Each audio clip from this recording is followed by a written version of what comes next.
Bom, galera, hoje a gente fala sobre evolução.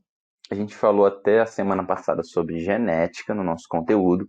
E agora a gente começa a entender de que forma esses genes e essa transferência de informações atuam no nosso processo de adaptação aqui no meio que a gente vive, beleza? Primeiro, para a gente entender a evolução, a gente precisa entender dois conceitos iniciais. O fixismo, que é a ideia de que as espécies são imutáveis, ou seja, não se modificam ao longo do tempo, e o fixismo, ele é a principal concepção das ideias criacionistas, beleza? Para quem não lembra, o criacionismo é aquela filosofia que trata tanto da origem da vida quanto da evolução dos organismos e é a base para as crenças que a gente conhece hoje, para as religiões que a gente conhece hoje. E e a gente precisa entender primeiro que o criacionismo ele é diferente para a origem da vida e para a evolução. Embora as pessoas que são adeptas a um são adeptas ao outro de certa forma, mas as concepções são diferentes. Na evolução, a filosofia criacionista acredita que as espécies foram postas no nosso planeta Terra e desde então não se modificaram. Ou seja, da forma com que elas surgiram, elas se encontram hoje. Beleza? E essa ideia a gente chama de fixismo. Vem da palavra de fixar, né? De fixo. De que não se modifica, não se move. Enquanto a gente tem em contraponto a isso as ideias transformistas ou transformismo. Beleza? Essas ideias, elas dizem para a gente que os indivíduos se modificam sim ao longo do tempo, que ocorre algum processo de modificação e que esses indivíduos, quando surgiram, não eram exatamente como nós conhecemos hoje, beleza? E o transformismo ele é a base do pensamento evolutivo, tranquilo? Durante grande parte da Idade Média, a gente teve o fixismo e o criacionismo como as concepções mais aceitas, beleza? E só depois dos primeiros estudos evolucionistas lá com Lamarck e com outros pesquisadores que foi mudando um pouco essa concepção. Vou passar para o próximo slide. Bom, a gente começa, meu Deus, a gente começa vendo as evidências que levaram, né, que levam os pesquisadores a, a tornar o evolucionismo como a teoria mais aceita hoje. Vale lembrar que quando a gente fala sobre teoria evolucionista, não significa, né, que a teoria da evolução é apenas uma teoria, de que ela não possui uma aplicação prática, diga-se assim. As teorias, sim, as teorias, quando aplicadas na ciência, elas tratam de processos que possuem um embasamento científico, possuem uma observação prática, uma experimentação, só que elas demandam muito mais estudos, principalmente a evolução numa escala de tempo muito grande. Então, por isso são chamadas teorias, mas não quer dizer que elas não sejam comprovadas, ok? E a gente vai ver exatamente aqui as evidências que mostram para a gente que o processo evolutivo acontece. A primeira delas são os registros fósseis. O que são registros fósseis? São estruturas ou até mesmo seres vivos completos que são encontrados abaixo do sedimento, abaixo do solo, né? Em rochas ou em regiões com bastante terra, bastante areia, e que estão parcialmente preservadas, essas estruturas ou até o organismo inteiro. Através da análise dos fósseis, a gente consegue observar como os organismos eram há milhares ou até mesmo milhões de anos atrás e como eles foram sofrendo modificações ao longo do tempo. Na direita eu tenho a imagem para vocês aqui da evolução das asas das aves que a gente conhece hoje. A gente sabe, né, que as aves que nós conhecemos hoje são descendentes dos répteis primitivos, né, dos dinossauros, como a gente observa na imagem, e a gente observa os membros superiores dos dinossauros como eram, deixa eu botar aqui o destaque aqui, como eram os membros dos dinossauros lá na época primitiva, e como eles foram se modificando até chegarem nas estruturas que nós conhecemos hoje como as asas das aves. E aqui embaixo nós temos as espécies, né, a qual essas estruturas aqui pertencem, beleza? Só para a gente fechar, a análise de fósseis, de estruturas e organismos fósseis permitem a gente uma melhor análise de como os organismos eram antigamente e como essas modificações aconteceram ao longo do tempo, beleza? Aqui eu tenho na esquerda para vocês, vou ligar o destaque novamente, aqui à esquerda eu tenho para vocês um dinossauro que a gente vê muito, principalmente em filmes, ele é extremamente famoso, que é o Velociraptor, beleza? Ele é representado na cultura pop como essa imagem da esquerda aqui. Só que, na verdade, esse dinossauro ele se assemelharia muito mais à imagem da direita, que eu representei para vocês, que é essa imagem que a gente conhece popularmente. Análises de tomografia, né, dos ossos, das estruturas fósseis do Velociraptor, mostram para os pesquisadores que esse dinossauro era recoberto completamente por penas, beleza? E você já vê as estruturas dos membros superiores muito semelhantes a uma asa, ok? Embora esse dinossauro não voasse, ok? Ele é um dinossauro terrestre ainda, é um animal terrestre, era, né? Mas ele já tinha o corpo recoberto por penas e ele seria um elo de transição dos répteis para as aves modernas, né? Que a gente conhece hoje. Tanto que a gente diz que os dinossauros são muito mais próximos das galinhas, é uma brincadeira que, pelo menos, meu professor de evolução fazia, que os dinossauros são muito mais parentes das galinhas do que dos crocodilos, que são répteis como eles, beleza? Então, a gente vê a diferença do que a gente conhece na cultura pop como provavelmente esse animal era. E quando a gente bota essas análises aqui, a gente não tem como saber ao certo como esse dinossauro era, com 100% de certeza, mas as análises dos ossos, análises de restos de material que ainda sobraram nos ossos ali, tomografias, simulações e tudo mais, remetem a gente a uma estrutura parecida com essa aqui da direita, beleza? E aonde a gente pode encontrar esses registros fósseis para analisar hoje em dia? Óbvio que você tem institutos de pesquisa, mas que são limitados a quem está cursando biologia, mestres, doutores e tudo mais. Mas eu coloquei para vocês aqui 2 exemplos que, obviamente, quando passar esse tempo todo de pandemia, eu sugiro fortemente que vocês visitem.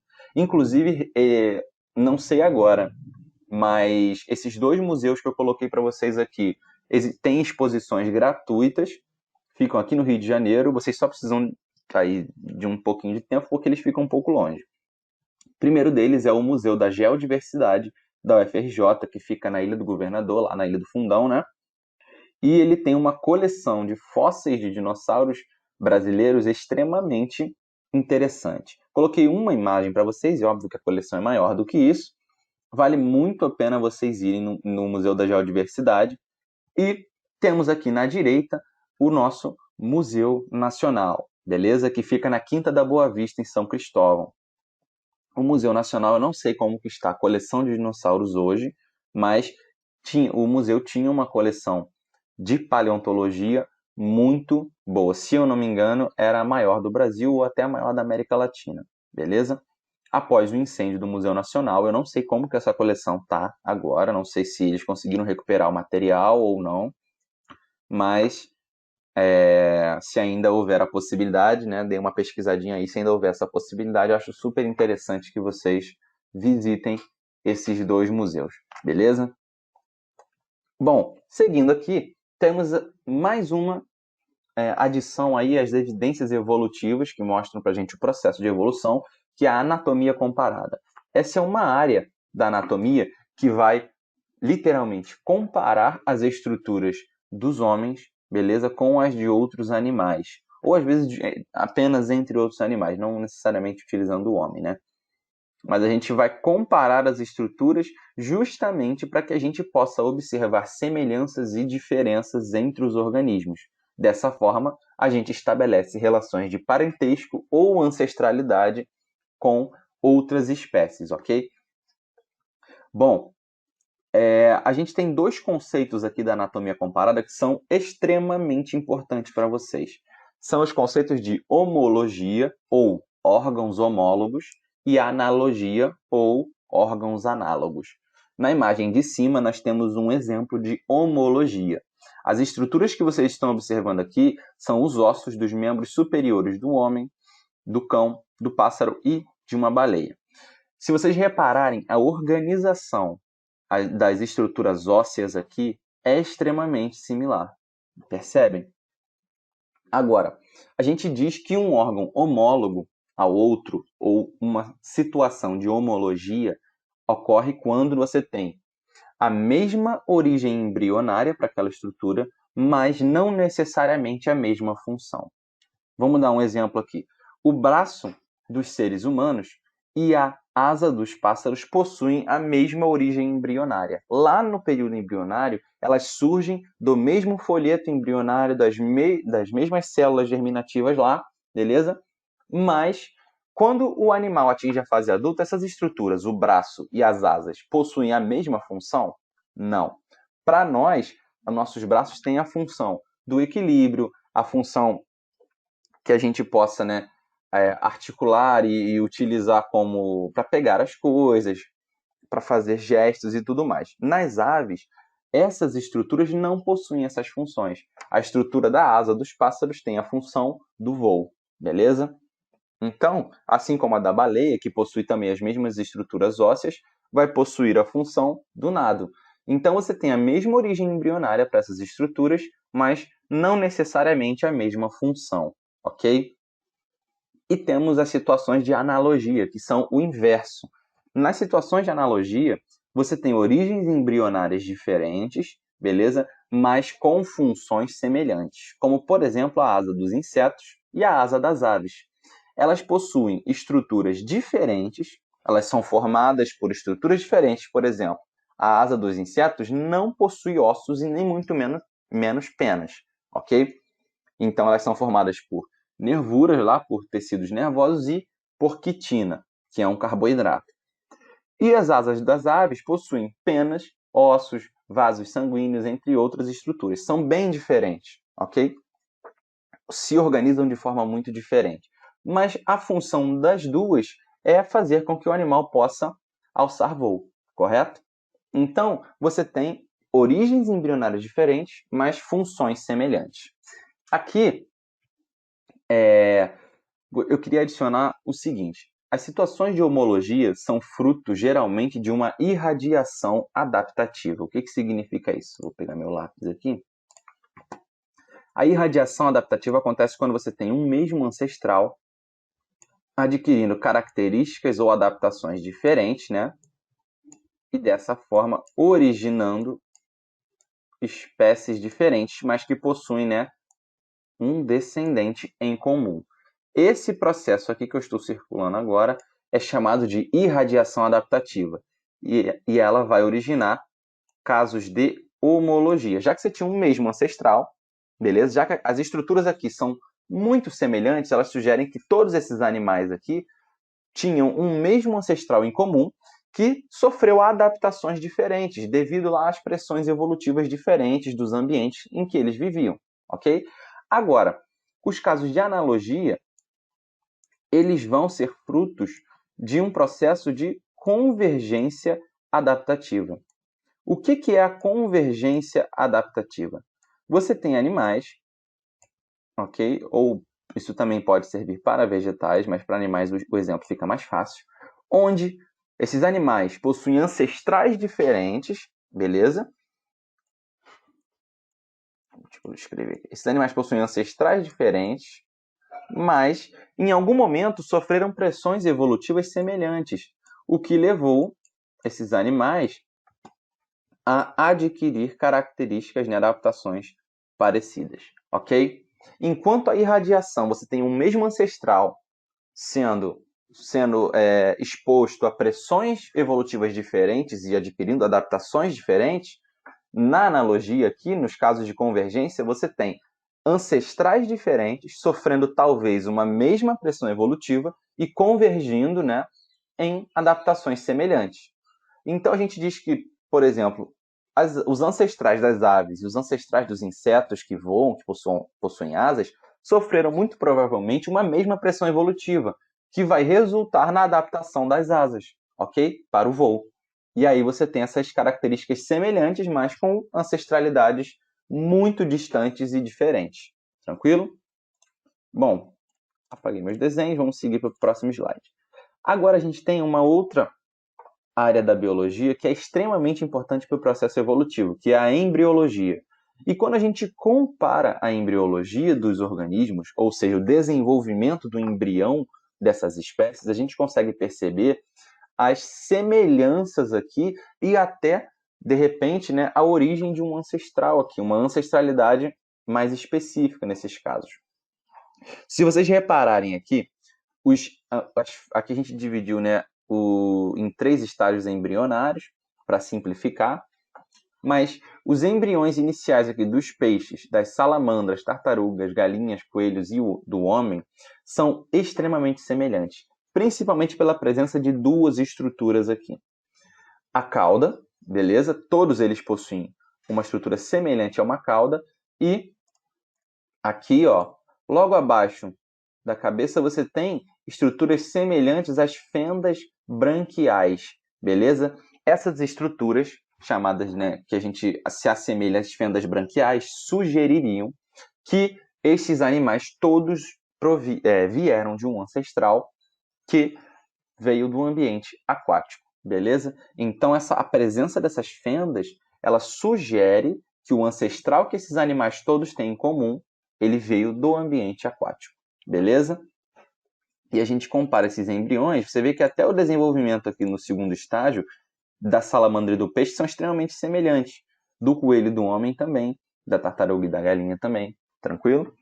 Só nos últimos estágios embrionários que você começa a observar características realmente marcantes que diferenciam um de outro, ok?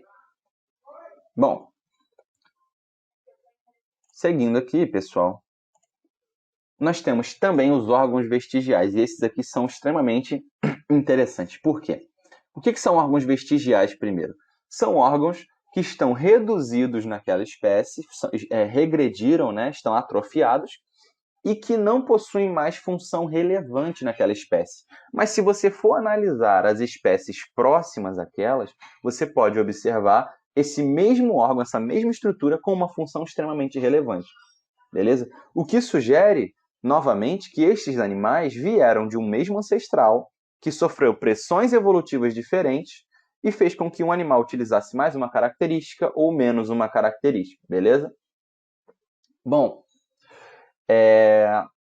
aqui o exemplo que a gente tem são os ossos da pelve nas baleias que não possuem função, beleza? Então, eles encontram-se regressos, né, nesse animal. Nos seres humanos, nós temos o apêndice vermiforme, lá no início do nosso intestino grosso, que, para nós, seres humanos, o apêndice vermiforme não possui função relevante, ok? Mas para os animais herbívoros, ele possui, ok? Uma função importante na digestão da celulose. Então, como eu falei, você vê que animais próximos, né, ambos somos mamíferos, os ruminantes e os seres humanos, somos os ruminantes, perdão, os herbívoros, né, os animais herbívoros mamíferos e os seres humanos são muito próximos. Mas, nos seres humanos, como nós temos uma adaptação alimentar onívora, nós não temos tanta necessidade da presença desse órgão, beleza? Já esses outros animais possuem. A mesma coisa acontece, por exemplo, para os dentes cisos, ok? Os dentes cisos, em nós, seres humanos, não possuem função relevante, não possui uma função de grande importância. Mas nos animais, nos mamíferos herbívoros, eles possuem a função de auxiliar na maceração do alimento, ok? Então, nesses animais, eles se encontram mais desenvolvidos. Tranquilo? Bom, por isso, algumas pessoas desenvolvem esses dentes aí, né, ao longo lá da adolescência, o início da fase adulta, você acaba tendo esses dentes nascendo e eles, inclusive, atrapalham o resto da arcada dentária. Geralmente, as pessoas vão ao dentista e retiram esse dente, ok?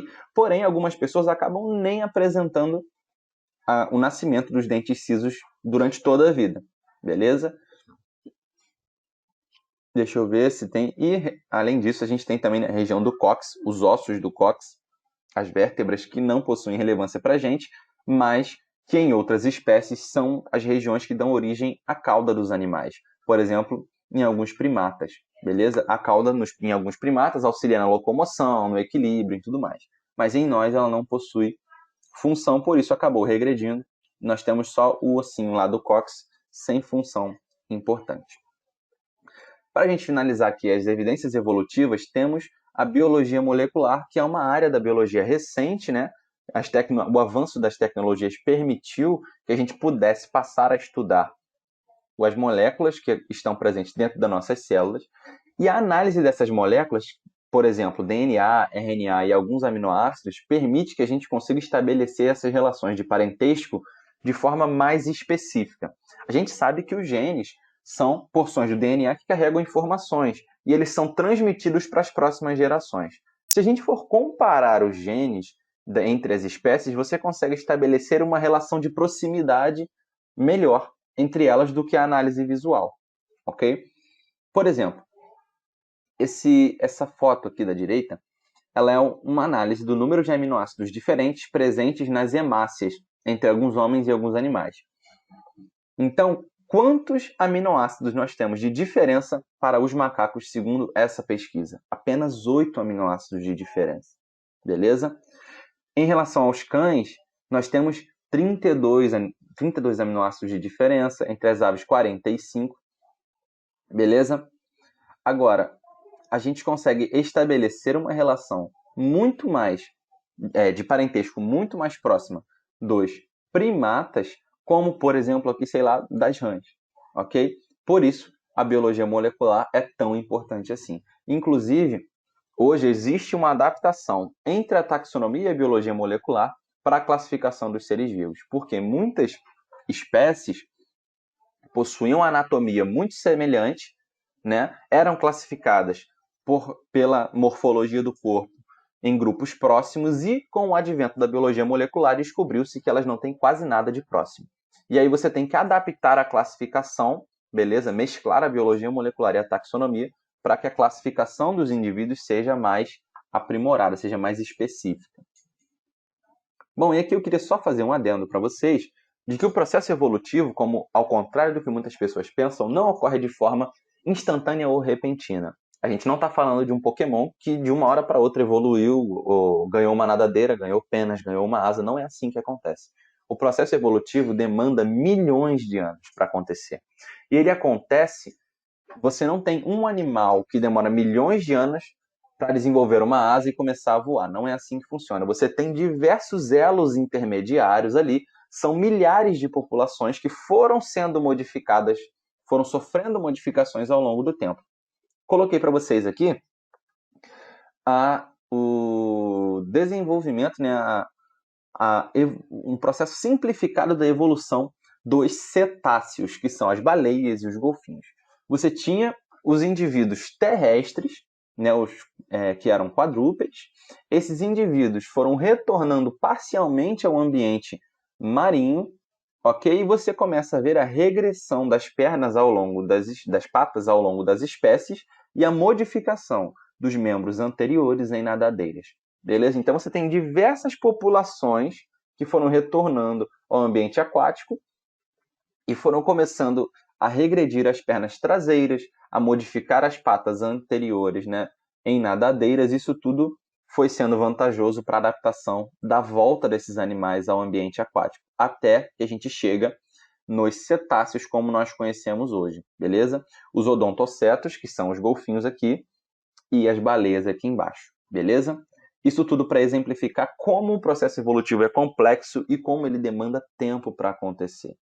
Bom, pessoal, era isso que eu tinha para passar para vocês e até a próxima.